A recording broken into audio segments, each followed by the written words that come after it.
என் மகன் சரியா சாப்பிடவே மாட்டேங்கிறான். அட கவலைப்படாதீங்க, ஏபிசி தோசை சுட்டு கொடுங்க. ஆஹா, இது நல்ல ஐடியா.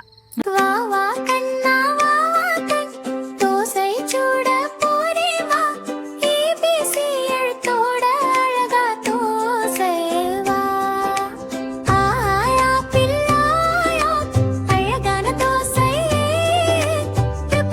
போல பையும் பளிச்சென்று தோசை பீ திட்டு திட்டு கீட்டு சீரிச்சு சிரிக்கே வைக்கும் தோசை சி சாப்பிடு கண்ணா சாப்பிடு சிரிச்சே சாப்பிடேக்கோ திட்டி திட்டி டால் டீச்சர் டிங்கு டிங்கு தோசைடி